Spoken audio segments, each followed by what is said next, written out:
Hello, welcome to the Lizard Bikes dirt jumper frame build. This is a DMR dirt jumper frame, small size, because I'm not a tall person.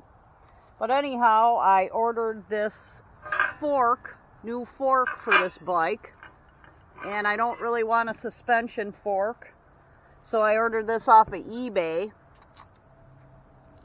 and it's an alloy fork, 1 1/8, and it's really nice to have availability of disc brake forks in a 1 1/8. You know, that's what's good about 1 1/8. So that's why I kind of got this frame. I was like, I need to update. But, and everything's a different size, because this frame is from an English company in England, DMR Trailstar. So anyhow, I ordered this fork from eBay from Random Bike Parts, and it's from an IZIP e-bike, and I tried to sand this off. I just wanted to do a quick paint job to see if I got anything that kind of matches and see what it would look like in a different color. Ooh, I noticed some of it's already chipping off. Bummer. So anyhow, I got this fork and painted it, unfortunately. I did a video where it wasn't painted, and I lost that video because my computer didn't upload it, and I thought it did. So, yeah. So, let's see the receipt here. It is the IZIP 1 1/8, and I'm going to put that in the title of this video. And the axle to crown is a new measurement. From the axle to the crown was 433 millimeters.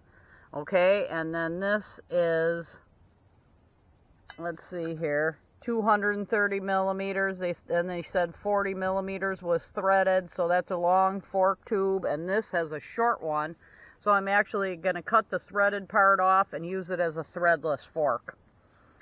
And then they said that this tire, I wanted something, if I wanted to put wide tires, like 3-inch tires, or the Maxxis hookworms or whatever that are.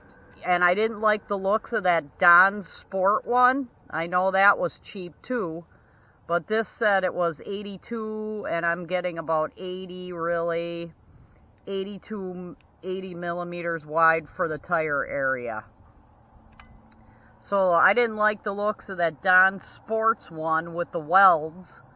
That was on Amazon. It was a really cheap 26-inch fork, but I didn't like the looks of it. But it was a straight fork like this. I kind of wanted a modern looking straighter fork. And we'll see how it handles on the bike, you know. And so this frame here, anyhow, this is a newer dirt jumper frame. And this thing around the bottom bracket is called a bash guard. And it holds a chain tensioner at the top when you buy one, which I'm not even going to bother buying one because I'm not going to be dirt jumping. And then it has like a bracket at the bottom that protects the chain wheel teeth while you're dirt jumping. But one thing that's not so great about this is it has these swap outs, they're called. It's called a swap out, drop out adjustable system, where you can put a different dropout in here.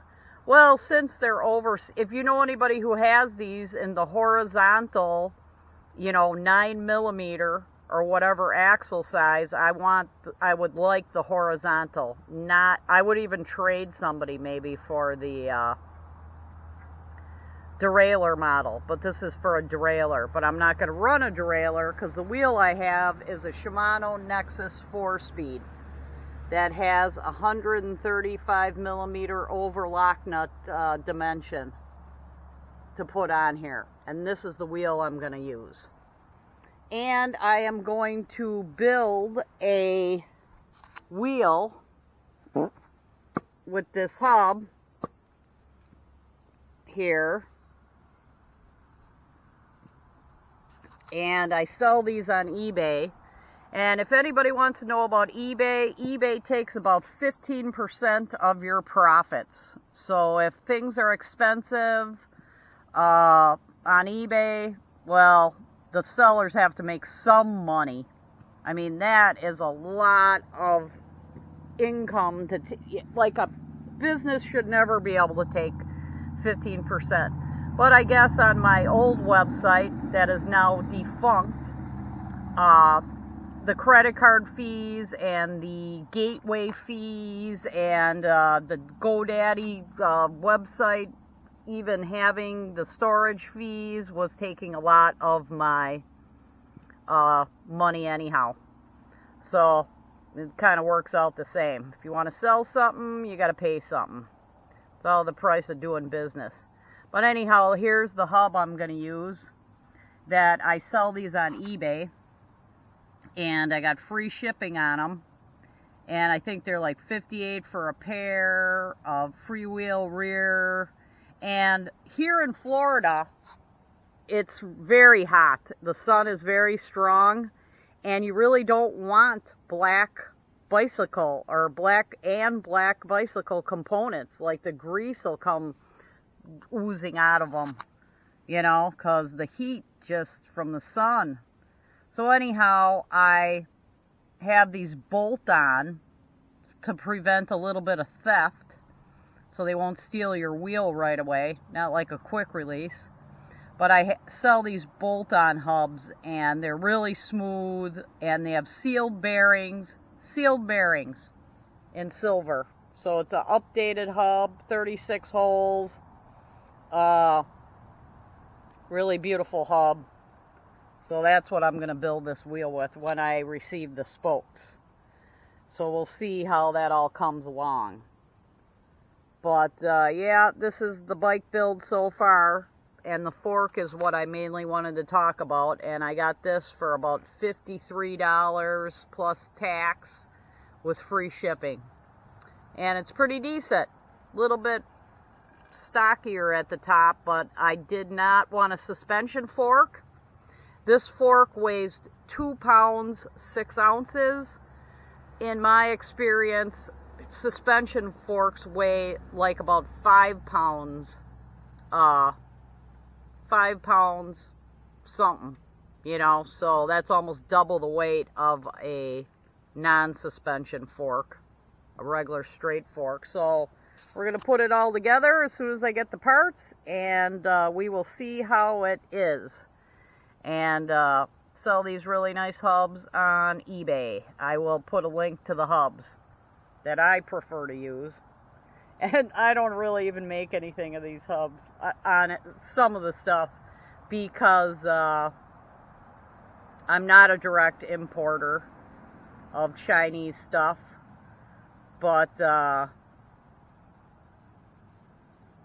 you know, with all the parts that go into that hub, and it's just, there's nothing, no profit. So, alright, thanks for watching, but I do like the hubs, so that's why I sell them, because they're good. So, okay, yeah, and I would personally build with them. So, yeah, if anybody's got a DMR swap out, drop out that they don't use, I don't know if anybody else, any other brand would fit that configuration, but I'm going to try to tension the chain, maybe by altering this chain ring or something.